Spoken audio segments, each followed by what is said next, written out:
Okay, let's talk VO2 max, maximum rate of oxygen consumption. Well, first, it's important to know that VO2 max is specific to oxygen, and air only contains 21% oxygen. And the rest of air is a whole bunch of other stuff, 78% nitrogen, 1% CO2, argon, and other gases. So 21% of the air is oxygen. Now, later on in the semester, we may talk about ventilation, and ventilation talks about how much air is being moved in and out of the lungs. So we look at ventilator, ventilation inspired and expired. But VO2 max, which is the part of the chapter that we're going to talk about right now, chapter 2, is specific to volume of oxygen consumed. And this is just a little cartoon in Noakes's book. Inhale oxygen. We take the oxygen in the lungs, it gets absorbed into the bloodstream. The blood goes to the exercising muscle. The exercising muscle then uses oxygen to generate ATP, and in the process, CO2, carbon dioxide, is produced. That's carbon dioxide rich blood, venous blood, is then returned to the lungs, and that carbon dioxide is ultimately exhaled out of the lungs at that point. So there's just a cyclical response or system set up to deliver oxygen to the working muscles. This is all built on this idea that what our bodies are designed to do is to take chemical energy, our fats, our carbohydrates, maybe proteins, use the chemical energy and convert it to mechanical energy, shortening a muscle in essence, or movement. And that conversion of transformation of energy from one form to another is done aerobically, using oxygen, and anaerobically, not using oxygen. You know, you can hold your breath and you can contract muscles. You are using some stored oxygen at that point, but the point being that you can generate ATP without the need of oxygen. It just doesn't last that long. So we also don't want to lose sight that we're really ultimately interested in understanding how to develop useful mechanical energy to have us have the best endurance performance as we can. So we'll talk about this later on as well. But right now, the concept is we're going to transform chemical energy either aerobically or anaerobically to mechanical energy. So carbohydrates, fats, fuels over on this side, aerobic metabolic pathway, anaerobic metabolic pathway, muscle contraction. Okay? All right. So we know that exercise intensity influences which energy pathway ultimately is used to convert chemical energy to mechanical energy. And we know the pathways are going to change with intensity, and intensity will vary based upon how fast we're running and whether or not we're running uphill or maybe downhill. So the amount of energy transformed from chemical to mechanical increases aerobically. We measure VO2, or anaerobically, we'll measure blood lactate, because blood lactate is a byproduct of anaerobic metabolism of glucose. So this is just a little schematic representing which pathway is typically used for a particular event. So on the x-axis is time in seconds of maximal effort. So if you go all out for 100 seconds, okay, about a minute and a half, a little longer than that, which energy pathway would you use to generate ATP to contract muscle? In this case, you'd use some aerobic metabolism and mostly anaerobic metabolism. So this is time of maximal effort, and on the y-axis is percent contribution of energy system. And I've got ATP-CP and glycolysis. These two are anaerobic pathways, and then aerobic metabolism obviously is the aerobic pathway. So back to the 100-second all-out event, I'm probably using some aerobic metabolism of fuel to generate ATP, to generate muscle contraction, but mostly glycolysis. All right. Shorter than that, 100-meter sprint, I'm using a lot of ATP-CP, a lot of glycolysis, and very little aerobic metabolism of fuel to mechanical energy. But if we go longer, about 5 minutes out here, we're using mostly aerobic metabolism and possibly some glycolysis, some anaerobic metabolism of chemical energy to transform to mechanical energy. Okay, so obviously we're looking at endurance events, 5K, marathons, Ironman. Those are long distance events, much longer than the 5 minutes here. So the primary metabolic pathway is the aerobic pathway. So you're going to need to be familiar with the aerobic metabolism of fuel to generate ATP. And Noakes will spend a lot of time in this chapter and subsequent chapters on the aerobic pathway. However, glycolysis also is very important, that anaerobic metabolism of fats and carbohydrate to generate ATP. This is a very important energy system for endurance performance. And we're going to talk quite a bit about this as well. All right, this is just a couple of graphs illustrating how VO2 changes over time during a graded exercise test. And I've got two different graded exercise tests illustrated here. This first one is running on a treadmill, and the second one is doing a graded exercise test on an elliptical machine. The point of this being that the rate of oxygen consumption during a graded exercise test, the profile will look different based upon what mode of exercise we're going to use, whether it be running on a treadmill or using an elliptical machine. And you can see these data points, and this is time on the x-axis, and this is rate of oxygen consumption on the y-axis. And so this is a graded exercise test. So the resistance of running is increasing over time. So the treadmill is increasing in elevation or it's increasing in speed. Okay? Either way, it's making it harder and harder to run the longer we go in time. On the elliptical, likewise, the resistance of the elliptical machine is changing over time. It's increasing over time. And then this is VO2 here. And each of these symbols, shapes, represents a different subject. So the X's and the triangles and so forth, they're all different subjects. And you can see how this profile of VO2 during an increasing resistance looks different than over here for the elliptical. So the point of these two graphs is that your graded exercise test results are specific to the mode of exercise that you're using. So if you're doing a VO2 max for swimming, cycling, or running, your VO2 max profiles will look different.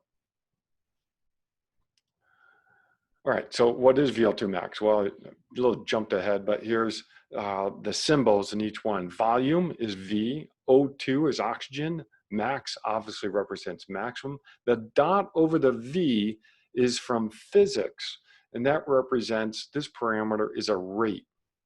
So VO2 max is maximum rate of oxygen consumption.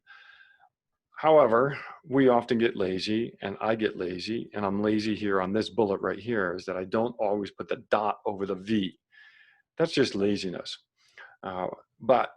So you have to be careful when you're reading manuscripts that if they're using VO2, make sure you look at the units that they're using. And if they've got time in the denominator, then that is a rate, and the dot should really be over the V.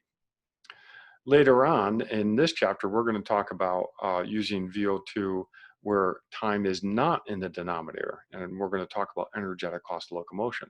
But when we have the dot over the V, or if we're using units like mLs per kg per minute or liters per minute, then we're talking about rate of oxygen consumption. And it's important to recognize that sometimes we'll use VO2 max and sometimes we'll use VO2 peak.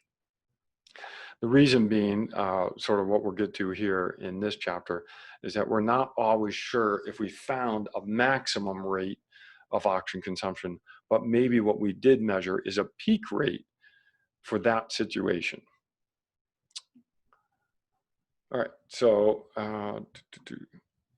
how do we measure VO2 max? We have people complete a graded exercise test. I described this a little bit already. You'll also hear this referred to as a stress test, but a stress test is typically specific to also including EKG, electrocardiograph measurements to look at how the heart may be responding during exercise. And so typically we use a stress test in like a cardiac rehab program to help the doctor diagnose what heart problems a person may be having. And in a stress test, we typically try to elicit some sign or symptom of cardiac problems like chest pain or shortness of breath, something like that. But in essence, the stress test and the graded exercise test follow very similar protocols. These protocols consist of graded exercise intensity. That is, the treadmill, the test starts off at a very light intensity, and then every period, maybe 2 to 3 minutes, every minute, depending on the protocol, the intensity will get harder, and then it will get harder, and it will get harder, and it will get harder. And it will continue to get increased intensity until the person stops exercising.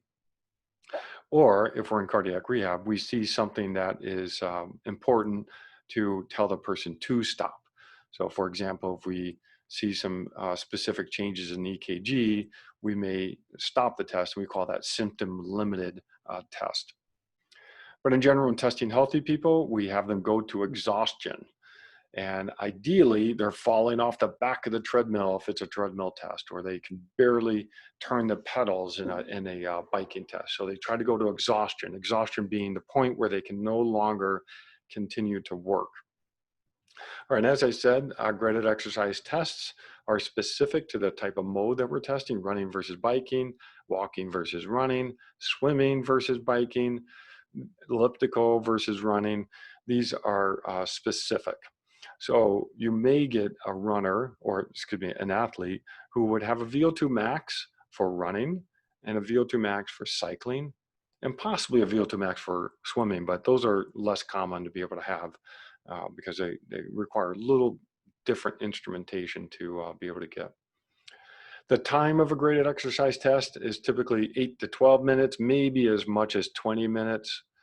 The intensity is graded 2 to 3 metabolic equivalents over 2 to 3 minute stages. So this data set down here is just an example of a graded exercise test. Oh, and during the graded exercise test, we're measuring VO2, we're measuring air that's being inspired and expired by the subject. So air is coming in this tube and being expired in this tube.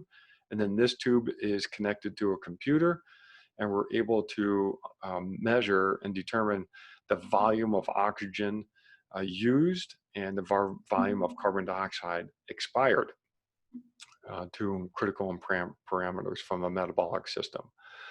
Down here represents what happens during a graded exercise test. This is VO2 on the y-axis, time on the x-axis, and in this light blue line, this represents the resistance of the bike. So this is a cycle test.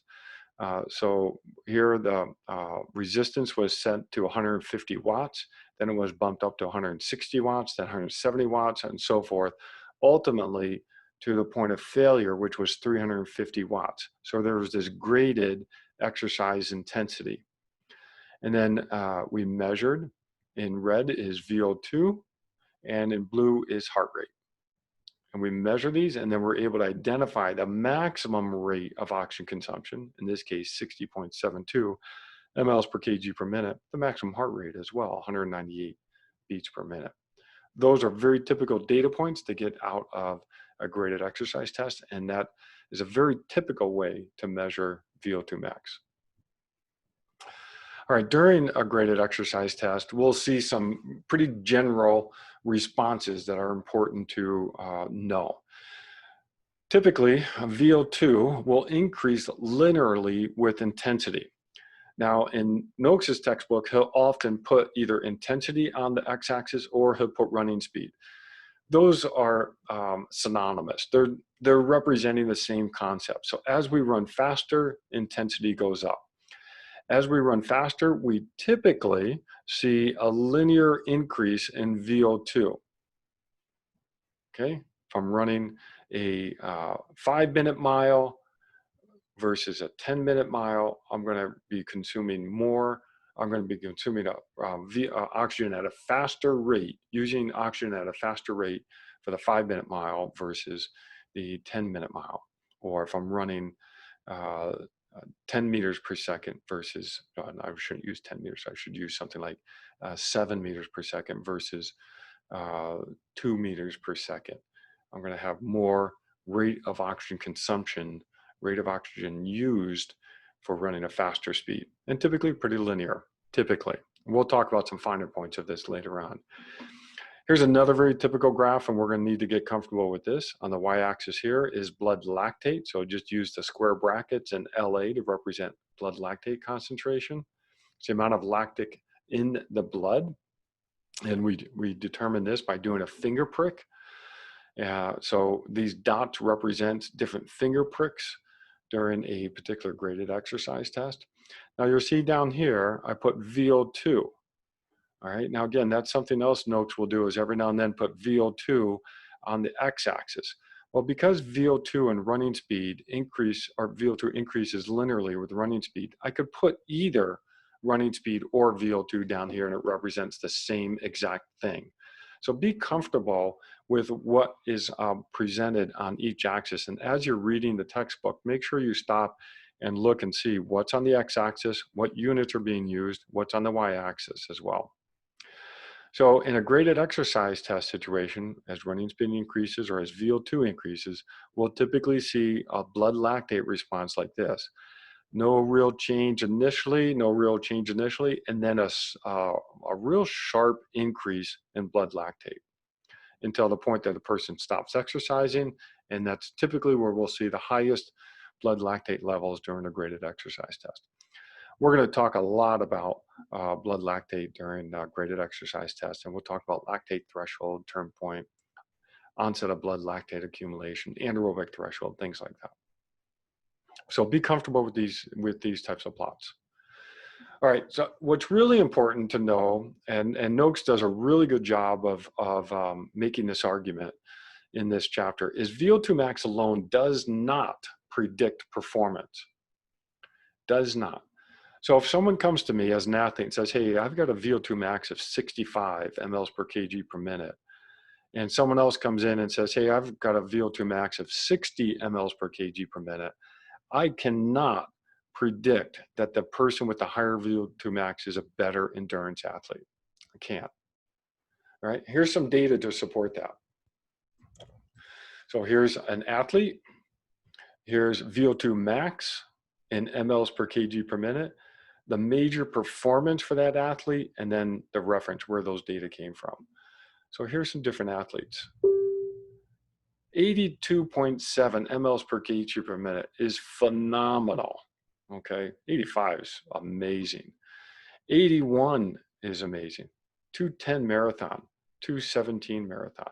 Very similar VO2 max values, but a 7-minute, roughly a 6.5 minute difference in marathon performance. These are big differences in marathons. Here's Joan Benoit, female, 78.6, a 224 marathon. Bill Rogers, 78.5 mLs per kg per minute, 209. So faster marathon, but same VO2 max. Now, obviously female, male, but same VO2 max. 76 mLs per kg per minute. Alberto Salazar, a famous runner. 208 marathon. 74.4, a lower VO2 max. 211 marathon, very similar to a 209 or even a 211 or 210. 81 mLs per kg minute. 74, much lower VO2 max, but very similar marathon performance, and so forth. And even down here, here's some 208 marathons, but low VO2 max. No, these aren't low. These are still super high. These are super fit people. 70.3, 69.7, 208 marathons, 210 marathon, higher VO2 max. VO2 max by itself does not predict performance, endurance performance. This is just to hammer that point home a little bit more. Here's Frank Shorter and Steve Prefontaine, two very famous runners, very famous endurance runners, very different VO2 max, somewhat different 1 mile times, 354 for Steve Prefontaine, 402 for Frank Shorter, and identical 3 mile times. So very different physiologically built, but yet same endurance performance for a 3 mile, different endurance performance for 1 mile. So we really have to be careful about how we use VO2 max.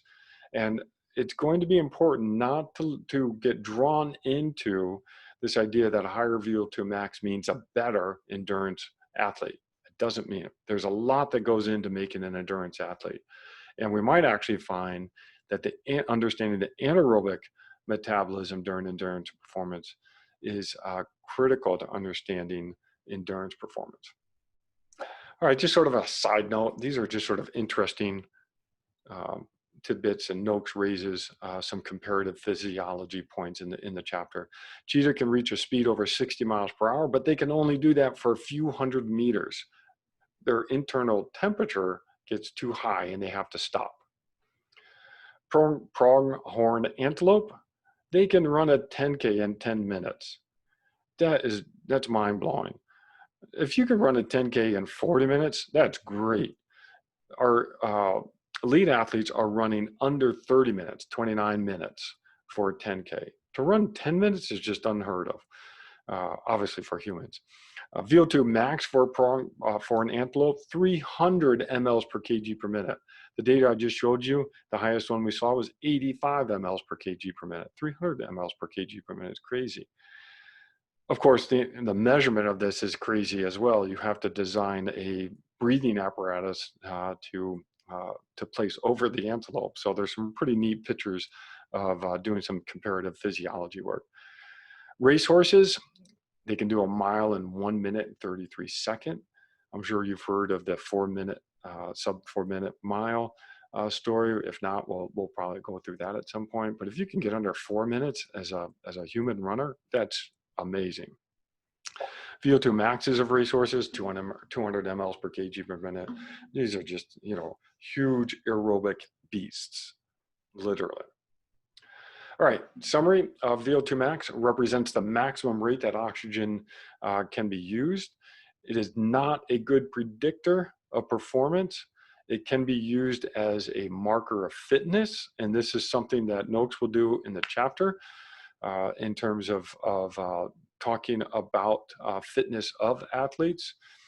But we have to realize that there are often only small changes in VO2 max in a training program, maybe no changes in VO2 max, but you can have a big change in endurance performance. So clearly there's something else going on besides VO2 max. Now, VO2 max is used a lot in Noakes' book, as well as other references, to identify relative training load. So we can talk about training at 80% VO2 max or 70% VO2 max. Those are important ways to describe relative intensities. And for example, the point where lactic acid starts to accumulate in the blood at a greater rate during a greater exercise test seems to be fairly consistent between subjects, and we can say that's probably right around 80% VO2 max. Not always, and in fact, that's something that we're going to talk about when we talk about training an endurance athlete, is training the anaerobic system as well. All right, factors that influence VO2 max includes age. As we get older, we have a decrement of about 9% in VO2 max per decade. I've been able to do my VO2 max test over a decade, over time, and that does actually hold pretty true in terms of about a 9% decrease per decade. Gender, women have a lower VO2 max than men. That may be due to morphology in terms of a higher body fat content and therefore a smaller relative muscle mass. Fitness and training can influence VO2 max. That is, if we take someone who has not been training and we start to train them and do a VO2 max before and after that training program, we'll see about a 5 to 15% increase in VO2 max. Altitude influences VO2 max. It decreases about 10% for every 1,000 meter, 320 feet above 1,200 meters, above 4,000 feet. So that is pertinent here in Las Vegas. We are about 2,200 feet at UNLV. Mount Charleston is about 8 to 10,000 feet. So you'll start to see a decrement in VO2 max if you do your test up at the Charleston Lodge, or even on top of Mount Charleston, by about 10% for every 1,000 meters above 1,200 meters. If you did your VO2 max on the top of Mount Everest, it would probably be about 15 mLs per kg per minute, right? That's really low. That's why when you see videos of people trying to do the last 100 feet to the tip of Mount Everest, they're moving really slowly. That's because their VO2 max, the maximum rate that they can use oxygen, is reduced to about 15 mLs per kg per minute. When I did cardiac rehab, this would be a very typical number for people entering a program because they were so deconditioned they could barely even walk on the treadmill. Other factors that influence VO2 max may be ventilatory muscles. That is, the muscles that cause inspiration and cause forced expiration. So there may be some value in training ventilatory muscles. All right, summary, VO2 max background, we covered that, how to measure VO2 max, what VO2 looks like over a graded exercise test, and then we talked about VO2 max as related to performance. Okay, that's it for this video. Thanks.